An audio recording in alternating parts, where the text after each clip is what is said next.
In the quiet town of Ayagbami, a young man named Kunal was known for his hard working and ambition.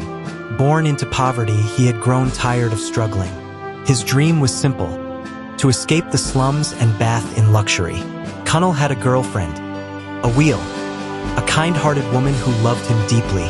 She worked as a nurse and often supported Kunal financially, paying his rent, feeding him, and even covering the cost of a business he claimed he wanted to start. Everyone around her warned her to be careful, but love blinded her. Awil happens to be the only daughter of an aged woman who happens to be her grandma. Her mother passed away during her birth, and her grandma had been the one taking care of her and taking her responsibility due to the fact that her grandma is aged. She took back the responsibility taking care of her. Kunal, who was willing and planning to reciprocate the love Awil had for him and take good care of her back in return, decided going to the city to work for money. Maybe, through his journey, God might pave a way for him. After getting to the city, the sufferness grew more higher than expected, and even Awil was the one sending him money and little foodstuff from the little she earned from her profession as a nurse. After 10 years spent in the city suffering, Kunal couldn't achieve anything. He returned back to the village to look for another way of becoming someone in life.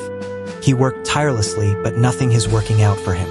One evening, Kunal was approached by a mysterious man named Baba Ijibu, an old herbalist known for his dark acts, asking him if there could be anything he could help him with in escaping poverty. Baba Ijibu offered Kunal a shortcut to wealth, telling him to engage in money ritual.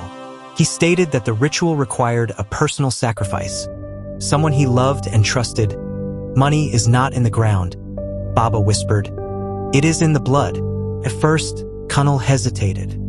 He thought of Awil's smile, her warmth, and how much she had done for him, and he refused.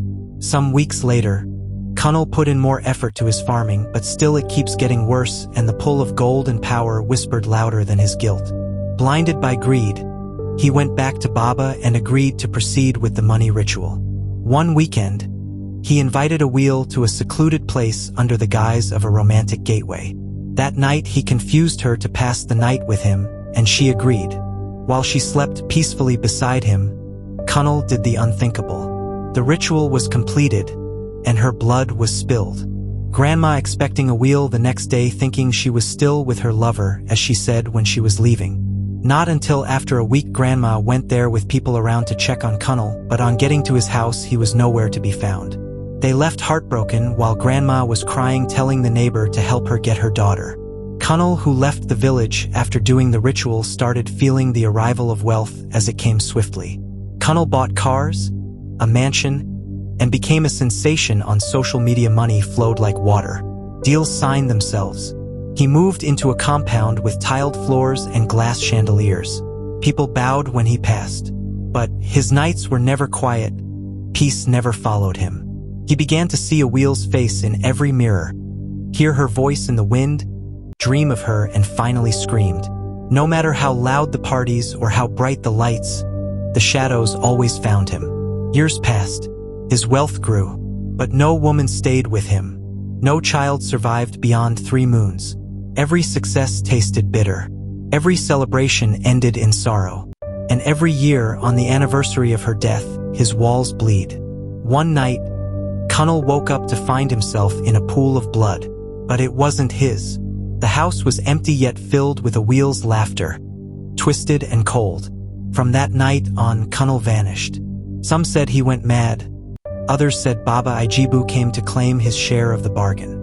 All that remains is a warning etched into the gate of Kunal's abandoned flashy mansion. You cannot bury the heart that bleed for you. In every product, every decision, every relationship, we're given a choice. Build with integrity or hack for quick returns. One lasts, the other haunts.